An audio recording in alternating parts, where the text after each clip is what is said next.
यह dictation 5 second बाद start होगी, तब तक आप रेडी रहें। Ready start. अध्यक्ष महोदय, मैं कहना चाहता हूँ कि हर आदमी को यह अधिकार है कि जिसको वह चाहे डाक द्वारा मत भेज सके।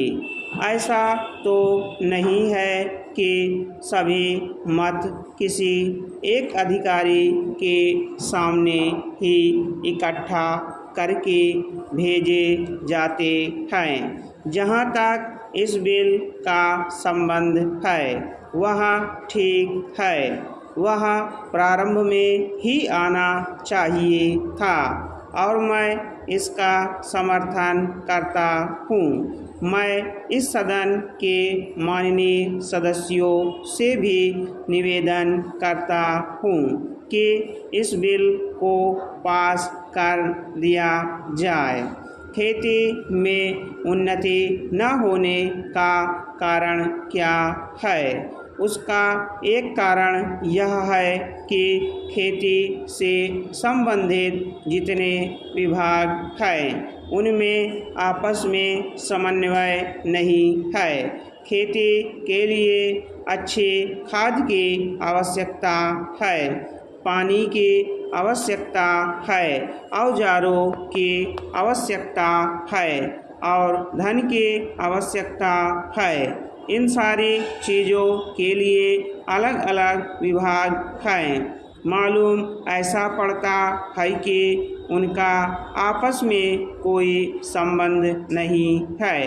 वे आपस में मिलकर कोई नई योजना बनाते जिससे खेती की आवश्यकताएं पूरी होती।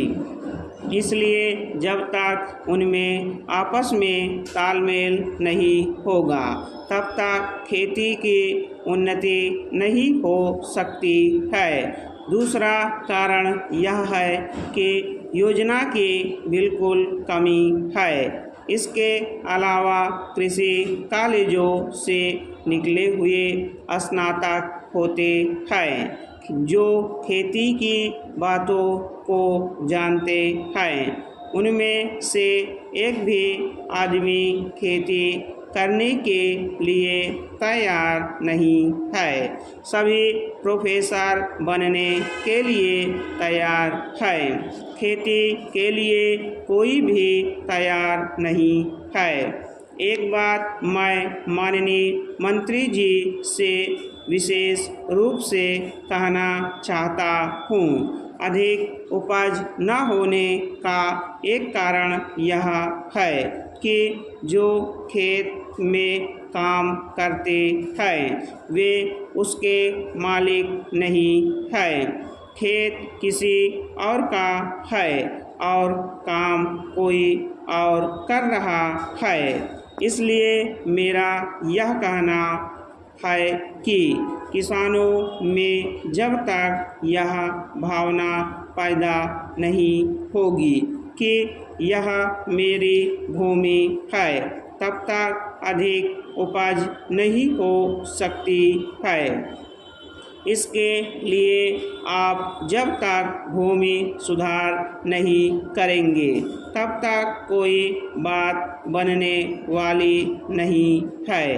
दुर्भाग्य से इस देश में खेती करने वाले बहुत कम लोग ही भूमि के स्वामी हैं। खेती की उन्नति के मूल आधार हैं पानी, खाद, बीज, धन, उपज का उचित दाम और भूमि सुधार। इन सब की ओर कृषि मंत्रालय का ध्यान नहीं है। सरकार को प्रत्येक खेत को पानी और हर आदमी को काम देना सुनिश्चित करना चाहिए। स्टॉप। अगर आप हमारे चैनल पर नए हैं तो चैनल को सब्सक्राइब जरूर करें और बेल आइकॉन प्रेस करें ताकि आपको सभी डिक्टेशन की सूचना मिल सके।